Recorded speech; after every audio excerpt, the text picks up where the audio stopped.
একটা পুরুষের সবথেকে বড় দুইটা স্বপ্ন থাকে। একটা স্বপ্ন হচ্ছে সুন্দর থেকে ভদ্র পরিবারের একটা মেয়ে বিয়ে করা। দ্বিতীয় স্বপ্ন হচ্ছে সুন্দর মতে নিজের মতো করে একটা বিল্ডিং তৈরি করা। তো আমাদের অনেক কষ্টের বিনিময়ে কিন্তু একটা বিল্ডিং তৈরি করা হয়।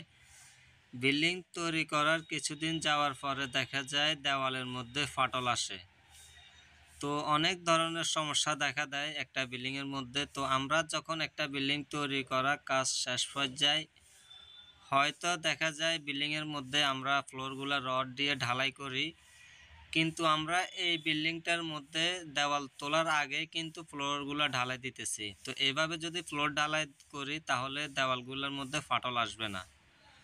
তো অবশ্যই বিল্ডিংয়ের সম্পূর্ণ যে দেওয়ালের পার্টিশনগুলো রয়েছে 10 ইঞ্চি দেওয়ালগুলো তুলবেন।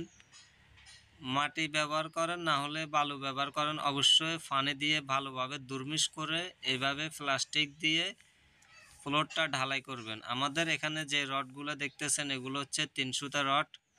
সিঁড়িতে যে রডগুলো দিতেছি এগুলো হচ্ছে 4 সুতা রড। আমাদের যে এখানে জায়গাটা অনেক গর্ত ছিল, এই কারণে আমরা এখানে 3টা আরসিসি পিলার ব্যবহার করছি।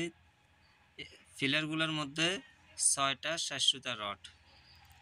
তো বন্ধুরা, এইভাবে যদি ফ্লোর ঢালাই করেন তাহলে আপনাদের বিল্ডিংয়ের মধ্যে কোনো ধরনের সমস্যা দেখা দিবে না ইনশাল্লাহ। দেওয়ালগুলো তো কোনো মতেই ফাটল আসবে না।